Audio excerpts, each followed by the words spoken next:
Cümleten selamun aleyküm hanımlar, kanalıma hoş geldiniz. Bugün sizlere dikişsiz iki şiş kelebekli çok güzel bir patik modelinin baştan sona anlatımını yapacağım. Ben patiğimde yeşil ve krem tonlarında 2 tane patiklik ip kullandım. Şişlerimiz hanımlar 3 numara, böyle kısa 2 şiş. Hemen modelimi göstereceğim. İşte modelimiz bu şekilde. Çok güzel kelebekli şık bir model oldu. Baştan sona haroşa tekniği ile yaptım. Patiğimizin hiçbir yerinde hanımlar bu şekilde bakın dikişimiz yok. Çok zarif, güzel, hoş bir model. Hanımlar sadece patiğimin şu alt bölümünü yaparken normalde misinalı şişlerle yapılabiliyor. Fakat artık beni bilen biliyor, ben misinalı şiş kullanamıyorum. Bu nedenle bu kenarlarında şöyle kısa 4 tane şiş ile yaptım. Bu patik benim elimin ölçülerine göre 37-38 numara ayaklar için uyumlu oldu. Hemen patiğimize başlayalım. Burun tarafından başlıyorum hanımlar ben patiğime. 7 ilmek atarak öncelikle şişime 7 ilmek atacağım. Baştan sona haroşa örgü uygulaması yapıyoruz hanımlar. Örgümüzün hem ön hem arka yüzünde düz örgü örünce haroşa oluyor. Hem ön hem de arka yüzde ters örgü örünce yine haroşa oluyor. Ben örgümüzün her iki tarafında da düz örgü örerek haroşalarımı elde ediyorum. Bu şekilde 7 ilmek atıyoruz. Şu 7. ilmeğim. Hemen şu ipimin ucunu bağlayacağım hanımlar kendisine. Şimdi geri dönüyorum. Tamamen haroşa örgü demiştik. Kenar ilmeğimi, ilk ilmeğimi örmeden alıyorum. Diğer kalan 6 ilmeğimi de düz olarak, yani haroşa olarak örüyorum. Şimdi geri döndük. Bu defa ön yüzdeyiz. Ön yüzde olduğumuzu şöyle kabul ediyorum. Başlangıç ipimiz eğer sol taraftaysa ön yüzdeyiz demektir. Ön yüzde artırmalarımızı yapacağız hanımlar. Öncelikle ilk ilmeğimi örmeden aldım. İkinci ilmeğimi örüyorum. Hemen ardından buraya bir adet ilmek attım. Yani artırmamı yaptım hanımlar. Son 2 ilmeğim kalana kadar öreceğim.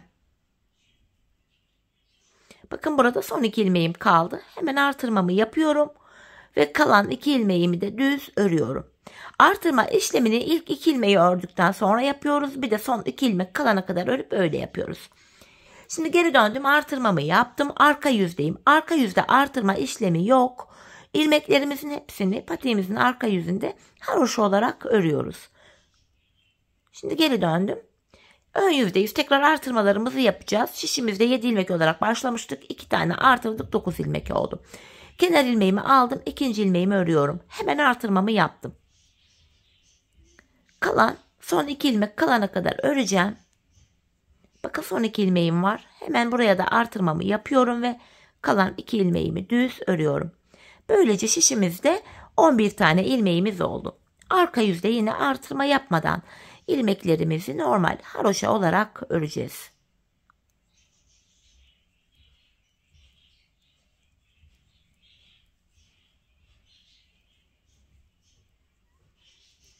Şimdi geri döndük, ön yüzdeyiz.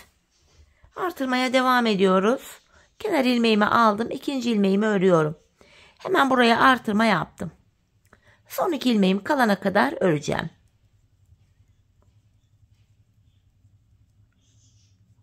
Bakın son 2 ilmeğim kaldı. Artırmamı yapıyorum. Kalan 2 ilmeğimi de düz ördüm. Şişimizde 13 ilmek oldu. Geri dönüyorum. Arka yüzdeyim. Arka yüzde 13 ilmeğimin tamamını haroşa olarak öreceğim.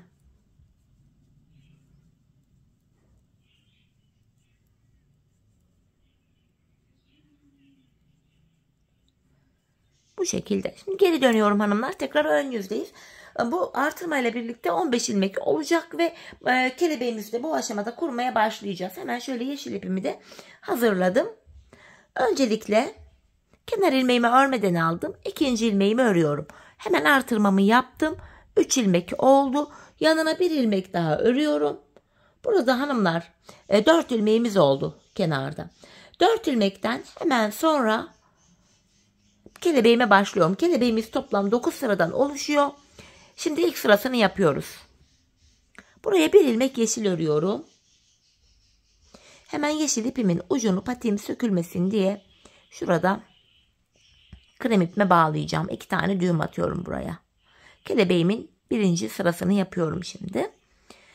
1 tane yeşilden sonra 5 tane krem öreceğim. 1, 2, 3, 4, 5. Buraya yeniden bir tane daha yeşilimi ördüm. Ardından bir tane krem örüyorum. Bakın son 2 ilmeğim kaldı. Artırmamı yapıyorum.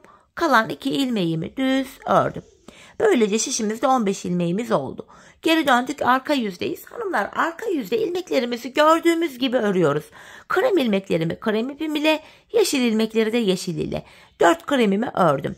Sonra bakın, ip değişikliği yaparken kremimi arka yüzde bırakıyorum. Şöyle kremin altından geçirerek çaprazlamasına yeşilimi aldım. Bir yeşilimi yeşil ile örüyorum. Bakın yine yeşilimi arka yüzde bırakıp kremimi aldım. Aradaki 5 krem ilmeğimi krem ipim ile örüyorum. Tekrardan kremimi arkada bıraktım.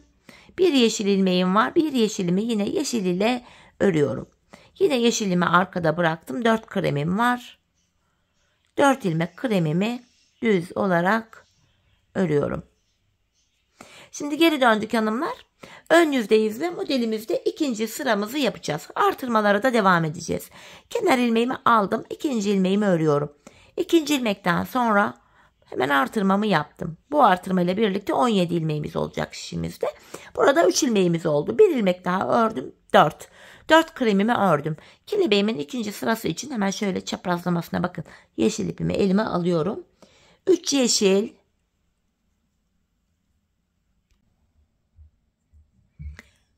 1 krem. 1 yeşil. 1 krem. Ve 3 ilmek yeşil örüyorum. Sonra krem ipimi şöyle elime aldım. Bir ilmek daha krem ördüm. Bakın son 2 ilmeğim kaldı. Hemen buraya da artırmamı yaptım. Kalan 2 ilmeğimi düz örüyorum. Modelimizin ön yüzde ikinci sırasını tamamladık. Yine arka yüzdeyiz. Yine arka yüzde ilmeklerimizi gördüğümüz gibi örüyoruz hanımlar. Yani krem ilmekler krem ip ile, yeşil ilmekler de yeşil ile. Kremimi arkada bıraktım. Yeşilimi aldım. 3 yeşil ilmeğimi yeşil ile örüyorum. Yine yeşilimi arkada bıraktım. Kremimi aldım. Bir kremimi krem ile ördüm. Tekrar ip değişikliği yapıyorum. Bir yeşilimi yeşil ile ördüm. Yeniden ip değiştiriyorum. Bir kremim var. Tekrar ip değiştirdim. 3 ilmek yeşilimi yeşil ile örüyorum. Arka yüzden hanımlar yapılacak işlem bu. İlmekler gördüğümüz gibi örülüyor. Model kurulumu sadece ön yüzde yapılıyor. Son 4 ilmeğimi de krem ile ördüm. Arka yüzde ikinci sırayı tamamladık. Şimdi ön yüzde modelde kelebekte 3. sıradayız. Artırmalara da devam edeceğiz. Kenar ilmeğimi örmeden aldım. İkinci ilmeğimi örüyorum. Hemen artırmamı yaptım. Burada 3 tane ilmeğim oldu. Yanına bir ilmek daha ördüm. Burada 4 kremim oldu hanımlar kenarda. Şimdi yeşilimi şöyle kremin altından geçirerek çaprazlamasına alıyorum. 2 yeşil. Hemen buraya 2 ilmek yeşil ördüm.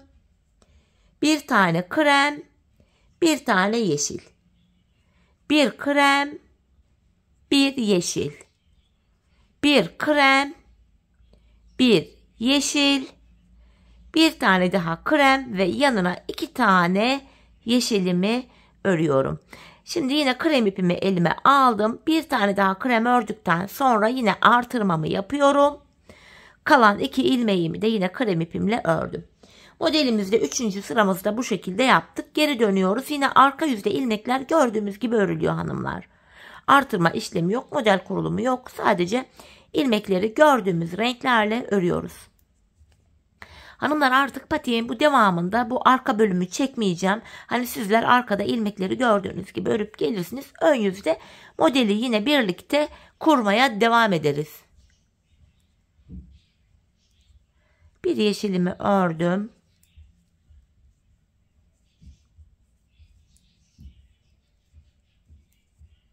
Yeniden bir kremimi krem ile örüyorum. Sadece arka yüzde ip değişikliği yaparken ipimiz arkada kalmalı. Tek fark bu.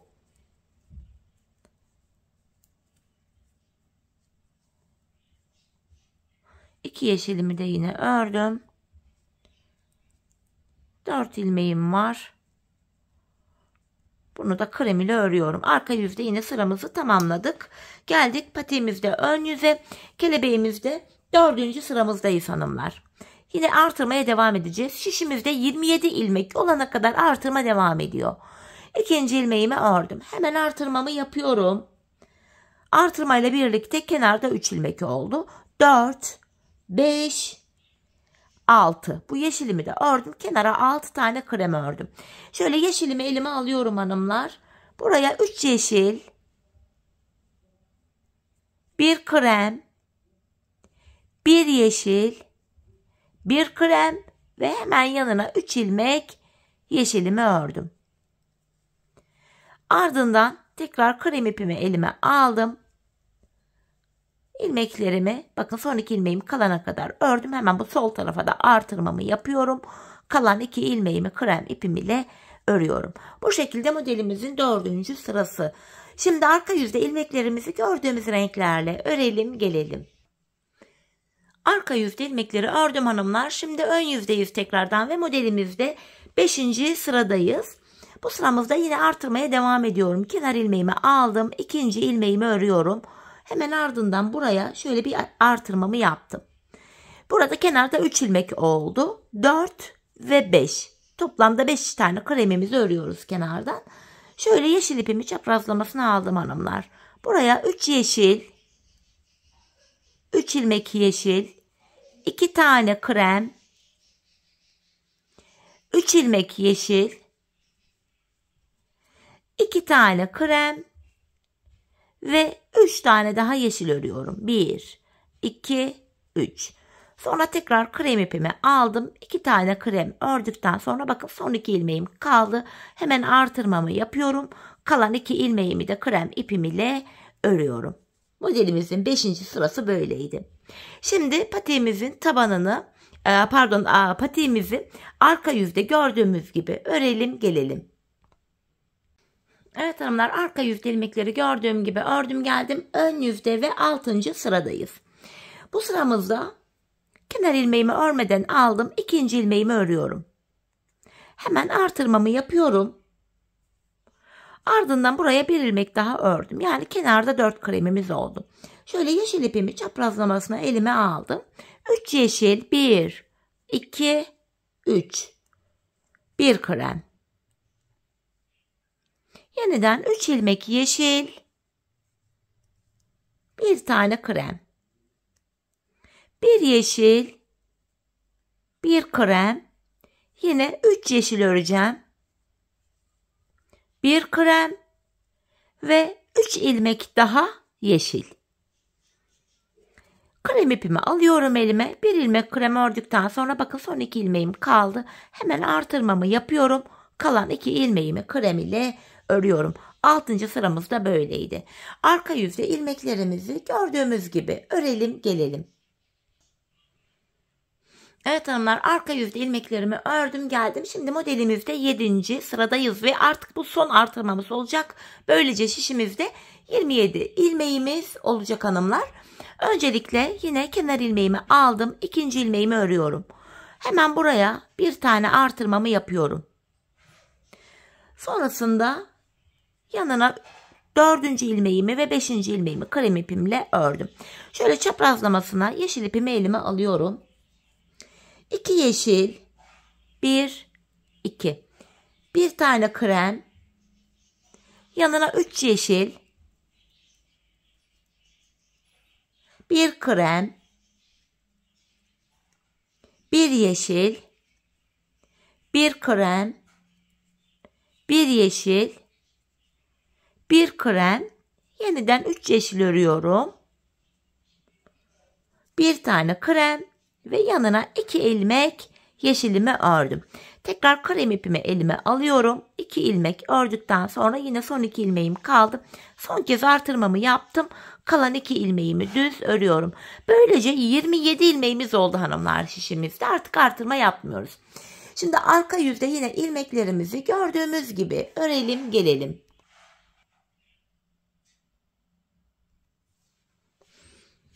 Evet hanımlar, bakın bu şekilde şeklimizde kendini göstermeye başladı modelimizde. Yine devam ediyoruz. Şimdi de 8. sıradayız. Artık artırma yapmadan örmeye devam ediyoruz. 27 ilmek olarak öreceğiz. 8. sıramızda kenardan 6 ilmeğimi krem ile öreceğim. 2 oldu. 3, 4, 5, 6. Ardından şöyle yeşil ipimi tekrar elime alıyorum. 4 tane yeşil öreceğim. 1, 2, 3, 4. Yanına bir tane krem, bir tane yeşil örüyorum.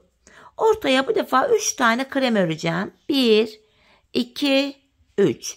Ardından hemen yanına bir ilmek daha yeşilimi örüyorum. Yanına bir tane daha krem ördüm. Tekrar yeşil ipimi alacağım. 4 ilmek yeşil örüyorum. 3, 4. Şişimde kalan son 6 ilmeğimi de krem ipim ile örüyorum. 8. sıramızı da böylece tamamlıyoruz hanımlar. Arka yüzde yine ilmeklerimizi gördüğümüz gibi örelim ve gelelim. Evet hanımlar, şimdi de kelebeğimizde 9. sıramızdayız. Yani sonuncu sıramız. Bu sıramızda da kenardan 7 ilmeğimi krem ile öreceğim. 1, 2, 3, 4, 5, 6 ve 7. Buraya şöyle yeşilimi alıyorum. 2 tane yeşil ördüm. Bir tane krem, bir tane de yeşil. Arada 5 tane krem ilmeğim var. 1, 2, 3, 4, 5. Hemen yanına yine bir tane yeşil, bir tane krem, 2 tane daha yeşil örüyorum. Şişimde kalan 7 ilmeğimi de krem ipimle örüyorum. 9. sıramızda böyleydi hanımlar. Yani son sıramızda bu. Bu şekilde. Şimdi hanımlar, arka yüzde ilmeklerimizi gördüğümüz gibi örelim gelelim. Evet hanımlar, ilk kelebeğimizi böylece tamamladık. Şimdi ikinci kelebeğimize başlayacağız. Ama arada öncelikle krem ipimizle 2 diş haroşa örmemiz gerekiyor. Yani ilmeklerimizin hepsini bu aşamada krem ipimizle öreceğiz. 2 kelebek arasında 2 diş haroşamız var. Bu şekilde hanımlar. Tamamını yeşil ipimiz beklesin. İkinci kelebeği yaparken yine aynı ipi kullanacağız. Bu şekilde ilmeklerimizi haroşa olarak örelim hanımlar. 2 diş haroşamız olana kadar tamamlayalım gelelim. Birlikte ikinci kelebeğe başlayalım. Evet hanımlar, bakın araya 2 diş haroşamı ördüm geldim. Şimdi ikinci kelebeğe başlayacağız. İlk kelebeğimizle aynı şekilde aynı hizada ikinci kelebeği yapacağız. Şimdi kelebeğimizin ilk sırasındayız. Öncelikle kenar ilmeğimle birlikte toplam 10 ilmeğimi krem ipimle öreceğim. Bakın 3 ilmek oldu. 4, 5, 6, 7, 8, 9, 10. Alttan yeşil ipimi alıyorum. Kelebeğimin birinci sırası bu. Bir yeşil ördüm. Yanına 5 tane krem öreceğim. 2, 3, 4, 5. Ve bir ilmek daha yeşil örüyorum. Şişimde kalan 10 ilmeğimi de krem ipimle örüp birinci sıramızı ön yüzde tamamlıyoruz.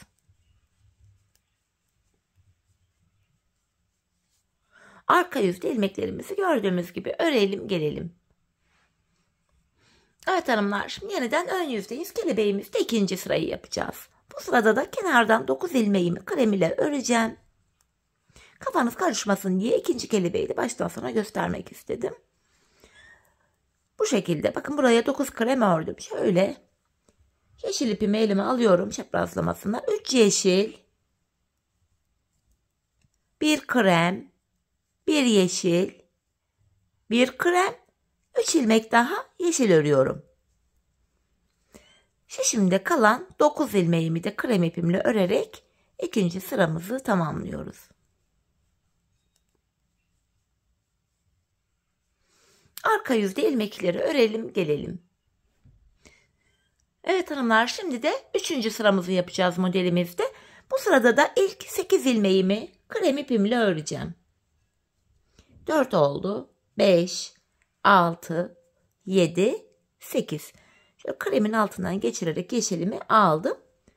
2 tane yeşil örüyorum. 1 krem, 1 yeşil, 1 krem, 1 yeşil, 1 krem, 1 yeşil, 1 krem ve yanına 2 tane daha yeşilimi ördüm.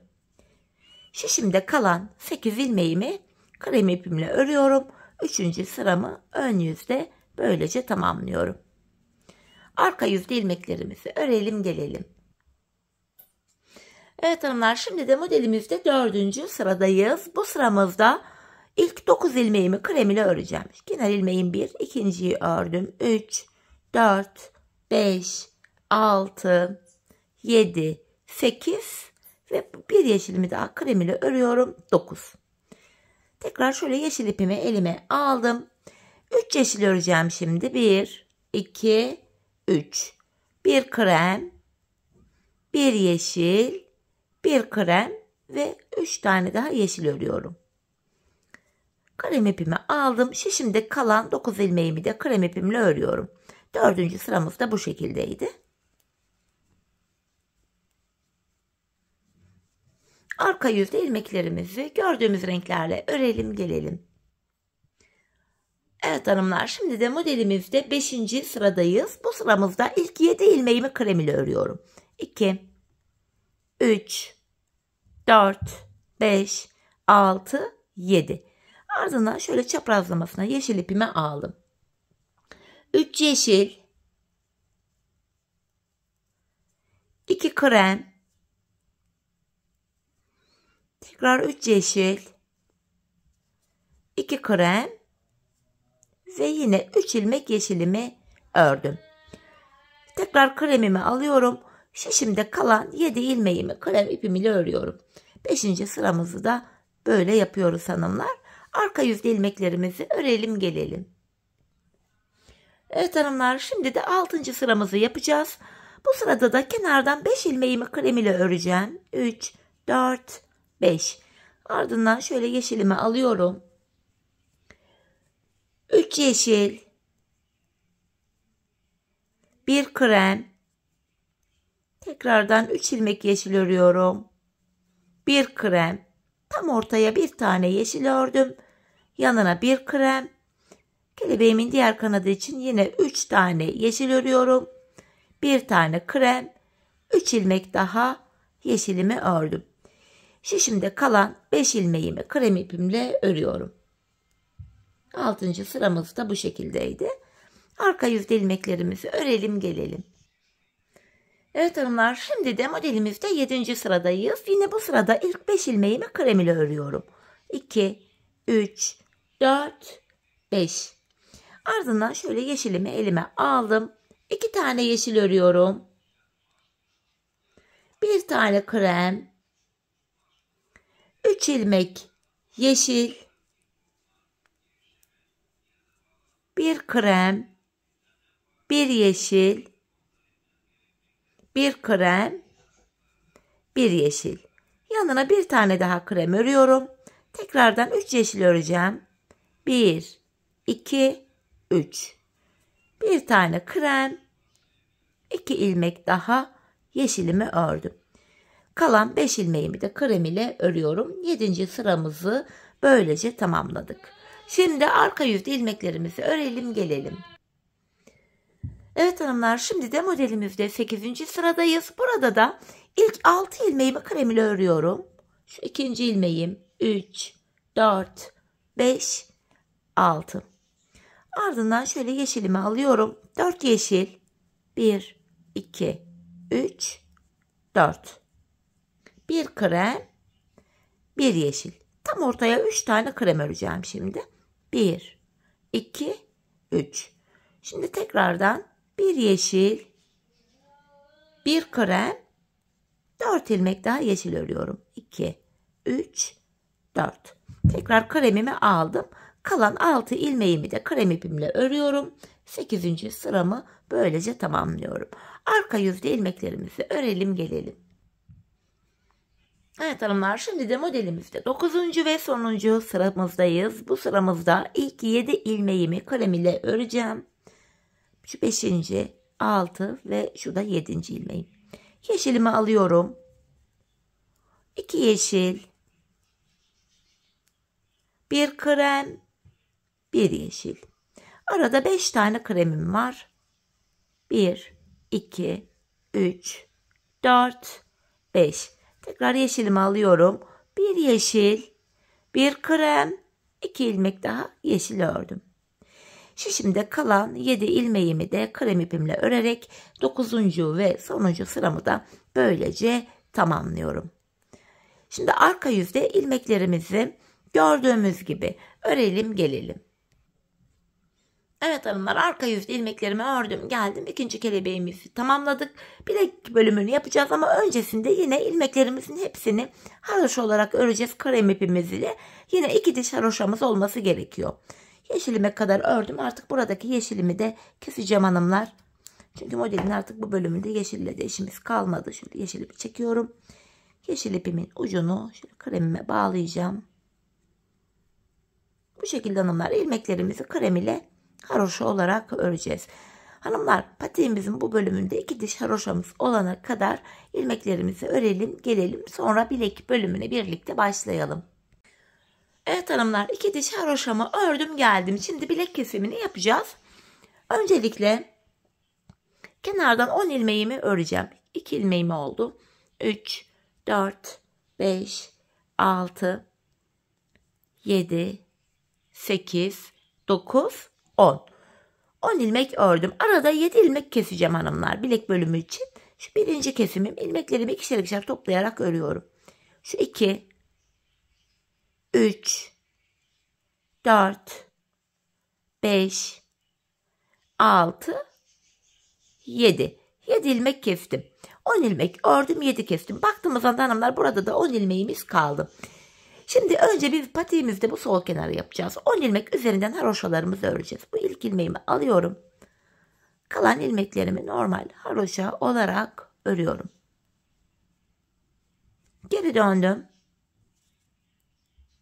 Yine ilmeklerimi haroşa örmeye devam edeceğim. Kenardaki 10 ilmek üzerinden haroşa öreceğiz hanımlar. Sağ taraftaki 10 ilmeğimiz bekleyecek. Şimdi tekrar geri döneceğiz. Bu şekilde haroşalara devam edeceğiz. Buraya bir diş haroşa ördük bile. Şu kelebekten sonra şuraya baktığımız anda 3 diş haroşa görünüyor ama biz bu ilk 2 haroşayı saymıyoruz hanımlar. O patiğimizin ön bölümünde yaptığımızda buraya 10 ilmek üzerinden bakın bir diş haroşa ördük. Burada toplamda bu bölüme 8 diş 8 sıra haroşa örelim gelelim. Evet hanımlar, ben buraya 8 diş haroşamı ördüm geldim. Şu 2'den hariç sayalım. 1, 2, 3, 4, 5, 6, 7, 8. Şimdi artırmalar yapacağız hanımlar. Şöyle ki bakın, artırmaları bu bilek bölümüne yapacağız hanımlar. Bu kenara yapacağız. İlk ilmeğimi örmeden aldım. Ön yüzde yapıyoruz. Bir öndeki ilmeği bakın haroşa ön bölümü var şurası. Buraya şişimi takıyorum ve buradan aldığım ilmeğimi bu şekilde ördüm. Artırmaları böyle yapıyoruz. Kalan ilmeklerimi düz olarak yani haroşa olarak örüyorum. Hanımlar, böylece 11 ilmeğimiz oldu. Burada 14 ilmek olana kadar artırma yapacağız. Şimdi arka yüzdeyiz. Arka yüzde artırma işlemi yok. 11 ilmeğimizin hepsini normal haroşa olarak öreceğiz. Sadece ön yüzde artırma yapıyoruz. Tekrar geri döndüm. Yeniden ön yüzdeyiz. Artırmamızı yapacağız. İlk ilmeğimizi örmeden alıyoruz yine. Bakın bir öndeki ilmeğin şu bölümüne şişimi takıyorum ve buradan aldığım ilmeğimi de yine ördüm. Diğer ilmeklerim de haroşa örülüyor. İkinci artırmamı yaptım. Şişimde böylece 12 ilmeğim oldu. Tekrar arka yüzdeyim. Arka yüzde artırma yapmıyorum. İlmeklerimin tamamını haroşa olarak örüyorum.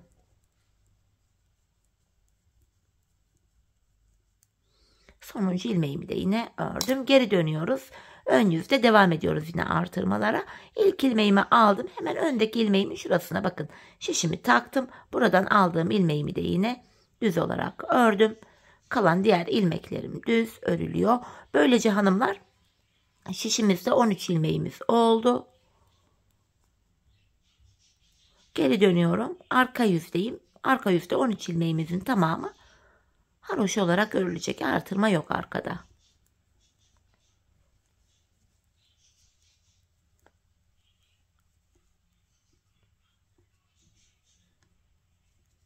Tekrar geri dönüyorum hanımlar. Yeniden ön yüzdeyiz. Son kez artırmamızı yapacağız. İlk ilmeğimi aldım. Öndeki ilmeğimin hemen şu bölümüne şişimi takıyorum. Buradan aldığım ilmeğimi de düz ördüm. Diğer ilmeklerim yine düz örülüyor. Hanımlar, böylece 14 ilmeğimiz oldu. Artık artırma yapmayacağız. 14 ilmek olarak örmeye devam edeceğiz. Şöyle geri dönüyorum. Arka yüzdeyim. Arka yüzde yine 14 ilmeğimi haroşa olarak örüyorum.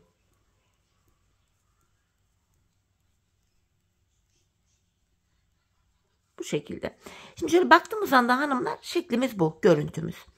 Ben patiğimin şu kenarına toplamda hanımlar, şu kenara toplamda 14 diş haroşa ördüm. Hani şu başlangıç yerinden şuradan itibaren 2 diş haroşayı saymıyoruz şu öndeki kenara. Bakalım burada kaç olmuş? 1, 2, 3, 4, 5, 6, 7, 8, 9, 10. 11, 12. Buraya şimdi 2 diş haroşa daha öreceğim hanımlar. Onun öncesinde hatırlatmak isterim. Patiğinizi ayağınıza ölçerek yapacaksınız bu aşamada. Bakın burası çok önemli. Ölçüyü de şöyle alın. Ayak ucu parmaklarınızın ucundan itibaren şöyle patiğinizi tutacaksınız. Bu arka bölümünü bakın 2 diş haroşa daha örünce tam geliyor. Belki siz 3 diş daha, belki 5 diş daha öreceksiniz, artık bilemiyorum. Bu şekilde mutlaka ölçü alarak yapın. Ölçü alırken de böyle esnetmeyi unutmayın biraz. Çünkü haroşa örgü esnek yapıya sahiptir. Ben dediğim gibi 14 diş haroşa yaptım kenara toplam. Sizlerin yapacağı haroşa sayısı ölçülerinize göre değişecektir. Şimdi ben buraya 2 diş haroşamı da yapıp geleceğim hanımlar, 14 ilmek üzerinden. Sonra birlikte kesimimizi yapacağız. Siz de ölçülerinize göre bu kenarımızı tamamlayın. Bu kenarınızı tamamlayın gelin. Evet hanımlar, 2 diş haroşa daha ördüm, geldim buraya. 14 sıra haroşam oldu kenarda. Şimdi ilmekleri keseceğiz. Ön yüzdeyim. Bakın ilmeklerimi ikişer ikişer toplayarak kesiyorum. Gevşek bir kesim yapalım hanımlar. Çünkü patiğimizin topuğunu yaparken bu kesim yerlerine bakın, şurada ilmek şekilleri görünüyor. Buralardan ilmekler çıkarırken buralardan ilmekler çıkaracağız. Patiğimizin arka topuk bölümünü yaparken. Bu nedenle gevşek kesim yapalım ki ilmek çıkartmakta zorlanmayalım. İkişer ikişer ilmeklerimi örerek kesimimi yapıyorum. Bakın yine burada da 2 ilmeğim var.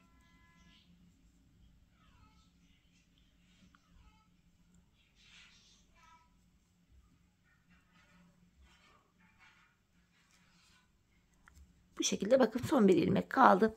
Buraya da şöyle bir tane zincir çekeceğim hanımlar. Şöyle. Buraya zaten sonradan kremimizi tekrar ekleyeceğiz, bağlayacağız. Düğüm atacak kadar bir ip bırakıyorum. Burayı şöyle kestim. Şimdi sağ kenara başlıyoruz. En son ön yüzde örmüştük. Sonra arka kesim yapmıştık. Şimdi arka yüzden devam edeceğiz. Krem ipimi buraya ekleyeceğim. Yine 10 ilmek üzerinden hanımlar buraya da 8 diş haroşa öreceğiz. İlk ilmeğimi örerek başladım. İpimi şöyle arkaya doğru getiriyorum. İkinci ilmeğimi de ördükten sonra düğümüm arka yüzde görünsün. Buraya patiğim sökülmesin diye bir düğüm atacağım. Şöyle 2 tane sıkı bir düğüm atıyorum. İlmeklerimi hanımlar burada da yine haroşa olarak öreceğim. Hanımlar, sol kenar nasıl yapıldıysa sağ kenarda aynı şekilde yapılacak. Öncelikle yine 10 ilmek üzerinden 8 diş haroşa yapmamız gerekiyor. Şöyle baktığımızda bu ilk 2 diş haroşa zaten kelebekten sonraki haroşa. Ön yüzde yaptığımız haroşaydı.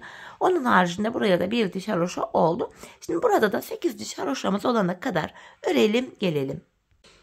Evet hanımlar, buraya da 8 diş haroşamı ördüm 10 ilmek üzerinden. Şimdi burada da artırmaları yapacağız. Burada da yine bilek bölümünden bu sol taraftan artırma yapacağız ön yüzde.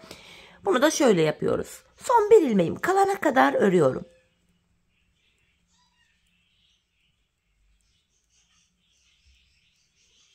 Bakın burada son bir ilmeğim kaldı. En son ördüğüm ilmeğim şu ön kısmına şişimi takıyorum. Buradan aldığım ilmeğimi de düz örüyorum. Sonuncu ilmeğimi de ördüm. Böylece 11 ilmeğimiz oldu. Arka yüzdeyim.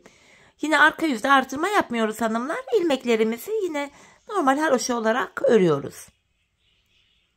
Tekrar geri döndüm. Yeniden son bir ilmek kalana kadar öreceğim. Artırmamı yapacağım.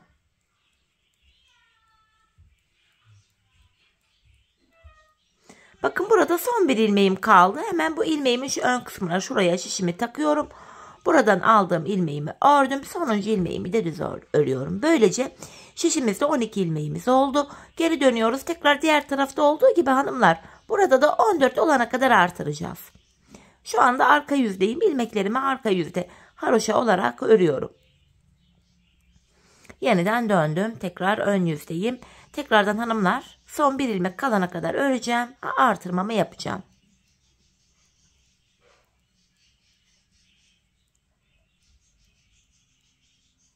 Bakın son bir ilmeğim kaldı. Hemen en son ördüğüm ilmeğimin şurasına şişimi takıyorum ve buradan aldığım ilmeğimi de ördüm. Sonuncu ilmeğimi de düz örüyorum.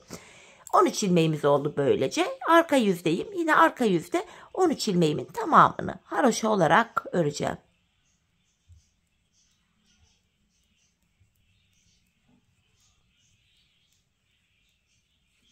Tekrar geri dönüyoruz. Ön yüzdeyiz ve son kez artırmamızı yapacağız hanımlar. Tekrardan son bir ilmek kalana kadar öreceğim şişimde.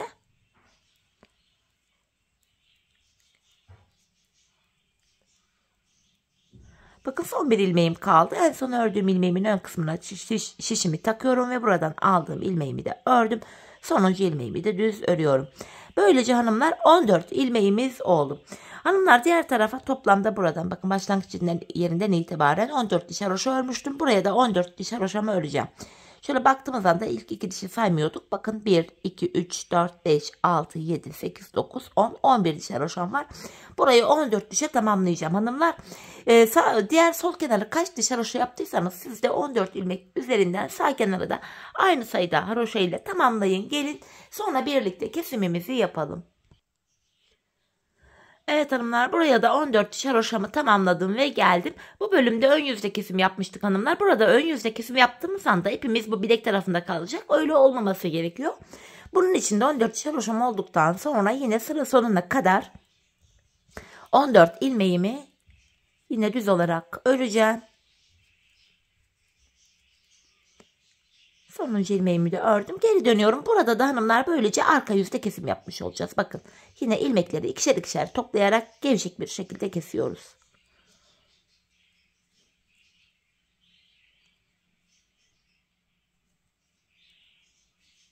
Buralardan topuğumuzu yaparken ilmekler çıkaracağız. Bu nedenle gevşek kesim yapmak önemli.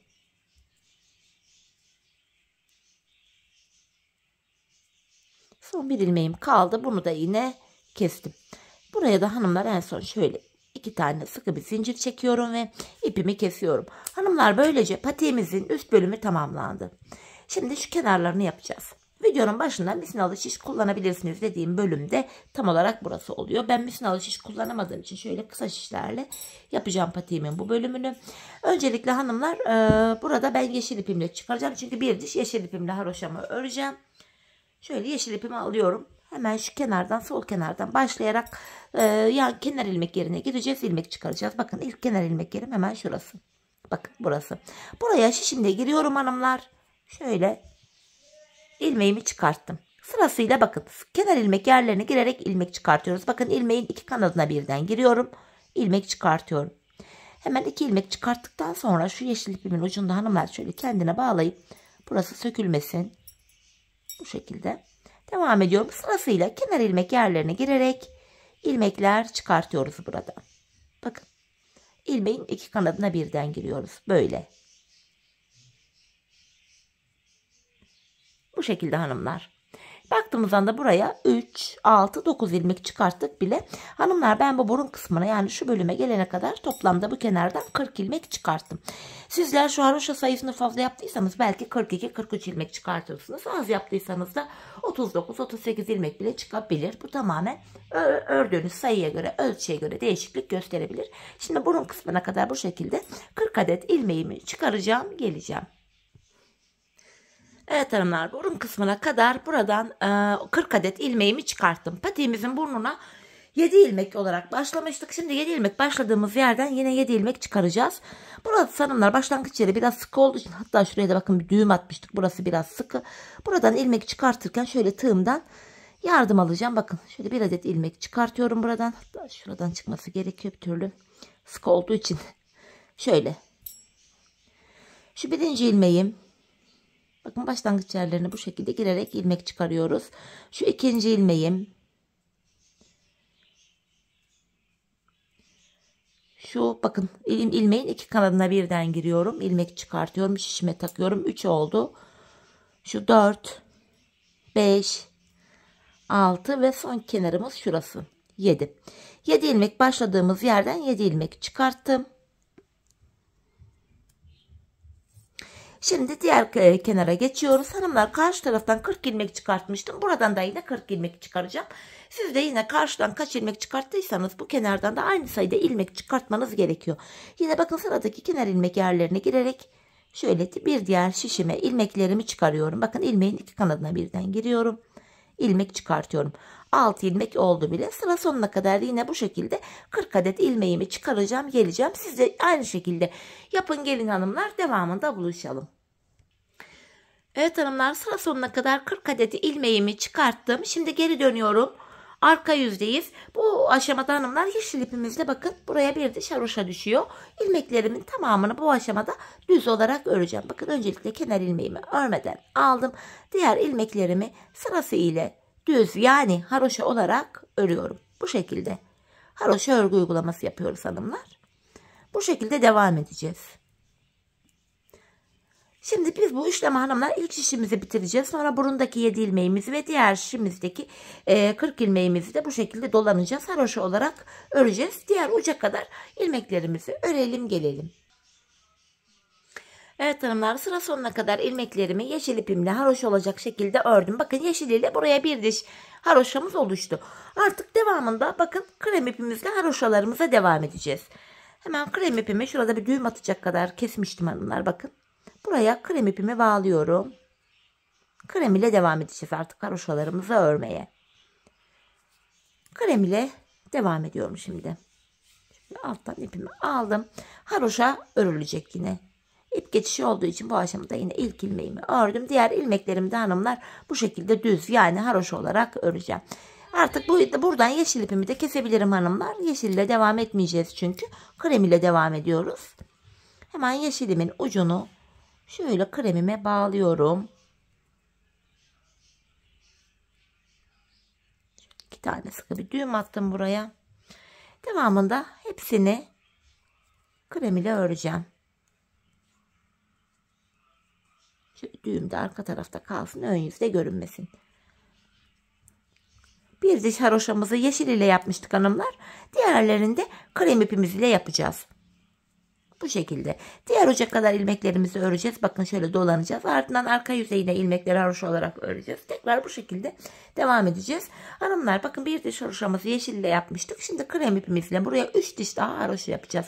Yani bu kenarda biri yeşil 3'ü krem 4 diş haroşamız olacak. Hani daha büyük yapmak istiyorsanız krem ile 3 değil de 4 ya da 5 diş haroşa daha yapabilirsiniz hanımlar. Belki ipiniz ince çıkar, başka sorunlar olur. Hani daha büyük yapmak istersiniz. Ama ben buraya 3 diş haroşa daha yaptım. Tam geldi. Şimdi bu kenarlardaki haroşalarımızı tamamlayalım gelelim. Sonra tabanımıza birlikte başlayalım. Evet hanımlar, ben şu kenarımızda bakın 3 diş daha krem haroşam olana kadar ördüm geldim. Şimdi tabanımızı yapacağız hanımlar. Öncelikle tabanımızı yapmaya burundan itibaren başlayacağız. Öncelikle bu ilk şişimizdeki 40 ilmeğimizi öreceğiz hanımlar. Burun kısmına kadar olan ilmeklerimizi yine normal haroşa olarak öreceğiz bu şekilde. Şimdi ilk şişimizdeki ilmeklerimizi bu şekilde örelim gelelim. Evet hanımlar, ilk şişimdeki 40 ilmeğimi ördüm. Şimdi burun kısmına geldim. Burada şişimizde 7 ilmeğimiz vardı burun bölümünde. Öncelikle bu 7 ilmeğimi de öreceğim. Yine haroşaya devam edeceğiz hanımlar. Taban bölümüne geçtik. Burun kısmındaki 7 ilmeğimi ördüm. Şimdi hemen yan taraftaki şişimden bir ilmeğimi örerek orta kısma ekliyorum. Ortada böylece 8 ilmeğimiz oldu. Bir ilmek ekledikten sonra geri döndüm. Hanımlar ipimiz bu defa hep geri dönüşlerde hep karşıda olacak ve ilk ilmeği örmeden alacağız. Şimdi bu bölümdeki 8 ilmeğimi öreceğim. Şimdi de diğer şimdiden bakın bir ilmeğimi örerek ortaya ekledim, 9 ilmek oldu. Burun kısmında 9 ilmek oldu. Bu bölümde 15 ilmek olana kadar bu işleme devam edeceğiz. İlmeğimi aldıktan sonra şimdi geri döndüm. Yine ipim karşıda, ilk ilmeğimi örmeden alıyorum. Burun kısmındaki 9 ilmeğimizi öncelikle öreceğiz. Tekrardan şişimden bir adet ilmeğimi örerek yine orta kısma ekledim. 10 ilmek oldu. Geri dönüyorum hanımlar. İpim karşıda. İlk ilmeğimi örmeden aldım. Bu bölümdeki 10 ilmeğimi öncelikle öreceğim.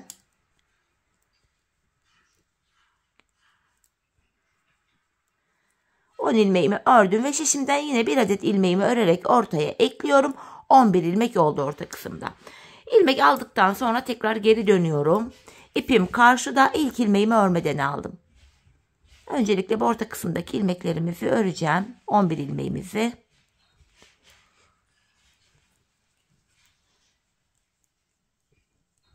Şu 11. ilmeğim. Şişimden bir adet ilmeğimi örerek orta kısma ekledim.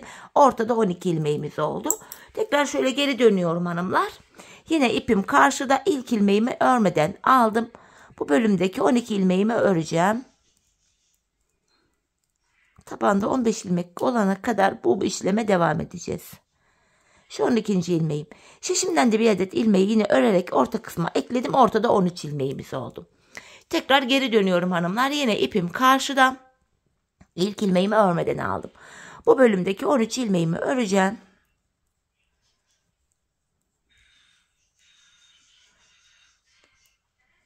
Şimdi de şişimden bir adet ilmeğimi örerek orta kısma ekledim. Ortada 14 ilmeğimiz oldu. Tekrar geri döndüm. Son kez ilmek alacağız hanımlar kenardan şimdi. Yine ipim karşıda, ilk ilmeğimi örmeden aldım. Öncelikle buradaki 14 ilmeğimi öreceğim.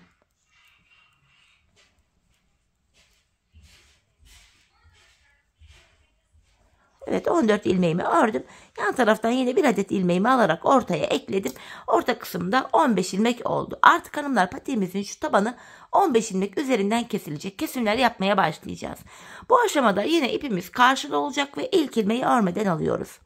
Hanımlar, tabanımda son bir ilmek kalana kadar öreceğim. Yani 15 ilmeğimiz vardı. 14'ünü öreceğim. Tabanda bir ilmek kalana kadar.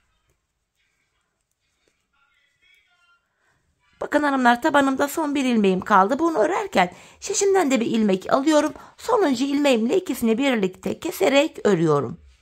Geri döndüm. Yine ipim karşıda. İlk ilmeğimi örmeden alıyorum.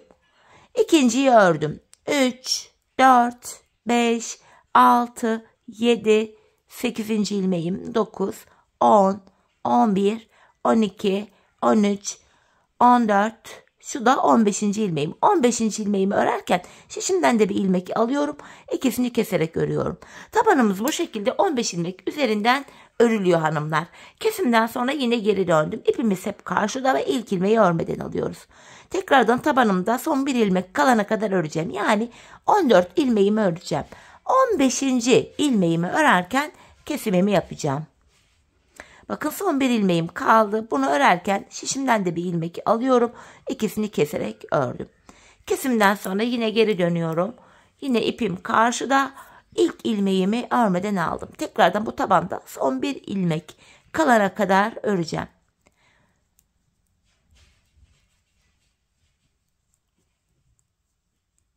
Bakın burada son bir ilmeğim kaldı. Bunu örerken yine bakın şişimden de bir ilmek alıyorum. İkisini birlikte keserek örüyorum. Kesimden sonra geri döneceğiz hanımlar. Bu şekilde kesimlerimizi yapacağız. 15 ilmek üzerinden patiğimizin taban kısmı örülecek. Hanımlar, biz bu kesme işlemine bu sağ ve sol şişimizdeki buralardaki ilmeklerimiz bitene kadar devam edeceğiz. Şimdi hep birlikte bu sağ ve sol şişimizdeki ilmeklerimiz bitene kadar patiğimizin tabanını sizlere tarif ettiğim gibi 15 ilmek üzerinden keselim, gelelim. Evet hanımlar, patiğimin tabanını kestim ve geldim bu şekilde. Şişimizde sadece tabanımızda kullandığımız 15 ilmek kaldı. Şimdi 15 ilmek üzerinden patiğimizin şu arka bölümünü yapacağız. Yine bu aşamada ipimiz karşıda ve ilk ilmeğimizi örmeden alıyoruz. Hanımlar, son 2 ilmeğim kalana kadar öreceğim. Yani 15 ilmeğim vardı. 13'ünü öreceğim. Bu şekilde sırasıyla haroşaya devam ediyorum. Bakın son 2 ilmeğimi keserek ördüm. Burada 14 ilmeğimiz kaldı. Bu aşamada hanımlar bakın sırada kenar ilmek yerleri var buralarda. Ardından işte buralar. Şimdi ilk kenar ilmek yerine şu şekilde giriyorum. İlmeğin iki kanadına birden girip şöyle bir ilmek çıkartıyorum. Burada yeniden 15 ilmeğimiz oldu. İlmek çıkarttıktan sonra geri dönüyorum. Yine ipim karşıda ve ilk ilmeğimi örmeden aldım. Tekrardan son 2 ilmeğim kalana kadar öreceğim.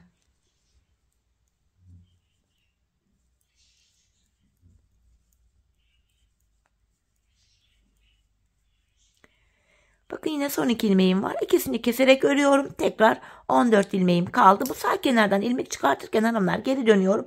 Ön yüze çıkaracağım. Bakın buradaki ilk kenar ilmek yerine şöyle ilmeğin iki kanadına birden girerek şöyle bir adet ilmek çıkarttım. Yeniden 15 ilmeğim oldu. Yeniden devam ediyorum. Tekrar son 2 ilmek kalana kadar öreceğim. Arkası böyle yapılıyor. Son 2 ilmek kalana kadar örüyoruz. Son 2 ilmeği kesiyoruz ve sıradaki kenar ilmek yerinden ilmek çıkartıyoruz. Bakın yine son 2 ilmeğim kaldı. İkisini keserek ördüm. Sıradaki kenar ilmek yerim burada. Buraya girerek bir adet ilmek çıkarttım. Tekrar geri dönüyorum. İpim karşıda, ilk ilmeğimi örmeden aldım. Son 2 ilmeğim kalana kadar öreceğim şimdi yine.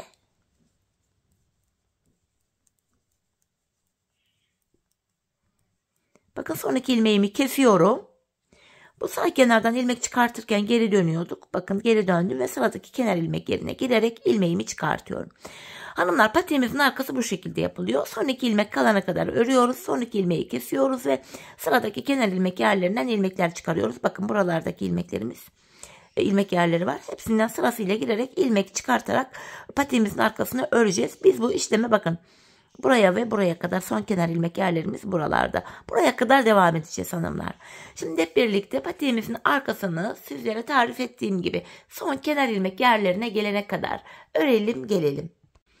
Evet hanımlar, patiğimin arka bölümünü bu şekilde ördüm ve geldim. Burada son 15 ilmeğimiz kaldı, artık kesim yapacağız. Yine ilmeklerimi ikişer ikişer toplayarak keseceğim. Yine çok sıkı bir kesim yapmayalım hanımlar. Esnek bir kesim yapalım. Hani patiğimiz ayağımıza rahat girsin diye. İkişer ikişer ilmeklerimi toplayarak kesimimi yapıyorum.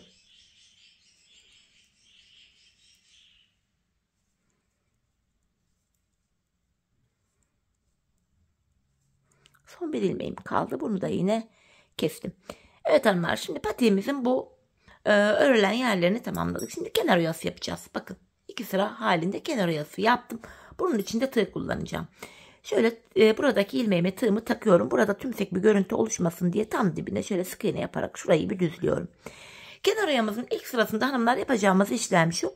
Sık iğne. Hemen öndeki sıradaki kenar ilmek yerine ilmeğin iki kanadına birden batarak sık iğnemi yapıyorum. Hanımlar bakın, gevşek bir sık iğne yapalım. İlmeğim tığımda gevşek duruyor. Sıradaki kenar ilmek yerine girerek bu şekilde sık iğnemi yapıyorum. Kenar oyamızın ilk sırasını bu şekilde yapıyoruz, sık iğne. Yine sıradaki kenar ilmek yerine girerek bu şekilde sık iğnelerimizi oluşturuyoruz. Bu şekilde hanımlar. Şimdi patiğimizin çevresini bu şekilde bakın ilk başladığımız yere kadar, buraya kadar sık iğne olarak yapalım gelelim. Evet hanımlar, ilk başladığım yere kadar bu şekilde sık iğnemi yaptım geldim.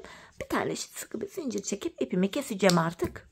Hemen krem ipimin ucunu şöyle gizleyeyim. İkinci sırayı da yeşil ipimle yapacağım. Kenar ayağımda şöyle ipimin ucunu arka ilmek aralarından geçirerek şöyle gizliyorum. Şimdi yeşil ipimle devam edeceğim. Öncelikle yeşil ipimle şöyle bir ilmek oluşturacağım. Tam sık iğnemizin bittiği yerden itibaren buraya girerek şöyle önce ilmeğimi sabitliyorum. Ters sık iğne yöntemi yapacağız hanımlar. Yani geri geri gideceğiz bu defa. Şimdi bir gerideki bakın sık iğnemin içine girerek şöyle bir ilmek çıkartıyorum. Tığımdaki ilmekleri topluyorum. Bir gerideki sık iğnemin içine girerek ilmek çıkartıyorum. Tığımdaki ilmekleri topluyorum. Sık iğne yöntemini geri geri giderek yapıyoruz hanımlar bu sıramızda. Bakın bir geridekine girdim. İlmek çıkarttım. İlmeklerimi topladım. Bu şekilde geri geri giderek kenar oyamızın ikinci sırasını yapıyoruz hanımlar böyle. Ters sık iğne yöntemi deniyor. Patiğe de çok yakışıyor. Yine bakın bir gerideki krem sık iğnenin içine girerek ilmek çıkartıyorum. Tığımdaki ilmekleri topluyorum. Görüntümüz böyle. Şimdi hanımlar patiğimizin çevresini bu şekilde tersten ilk başladığımız yere kadar, buraya kadar size gösterdiğim gibi yapalım gelelim. Evet hanımlar, patiğimin çevresini bu şekilde dolandım geldim ilk başladığım yere kadar. Yine buraya da bir tane zincir çekip ipimi yine kesiyorum. Yine ipimin ucunu gizleyeceğim. Patiğimizi böylece tamamladık hanımlar. Şimdi bir de manken ayağımıza da giydireceğiz. Bakacağız patiğimize. Haroşa örgü olduğu için esnek, ayağı saran, rahat, kullanışlı bir model oldu bu şekilde. Hemen görüntüsünü şöyle paylaşmak istiyorum. Bakın, esnekliği görüyorsunuz, ayağı saran. Çok zarif, güzel bir model oldu. Şimdi bir de hemen manken ayağıma giydireyim. Severek yaptım hanımlar, beğenerek yaptım. Umarım sizler de benimle beğenerek, severek patiğinizi yaparsanız. Değişik patik bilmeyen hanımlar için de iyi bir fikir oldu diye düşünüyorum. Böyle ayakkabı tarzı, çok şık, zarif, hoş bir model oldu. Hemen şöyle bir düzelteyim. Evet bakın hanımlar. Patiğimiz bu şekilde. Esneklik payını da hemen şöyle göstermek istiyorum. Bakın. Gayet esnek, ayağı saran, hoş bir model oldu. Tabanımız yine bu şekilde. Patiğimizin topuk görüntüsünü de yine şöyle göstermek istiyorum. Bu şekilde. Evet hanımlar, yine birlikte güzel bir modelin daha sonuna geldik. Umarım sizlere faydalı, hoş bir video olmuştur. Yeni modellerde, yeni videolarda buluşmak dileğiyle şimdilik hoşça kalın, sağlıcakla kalın.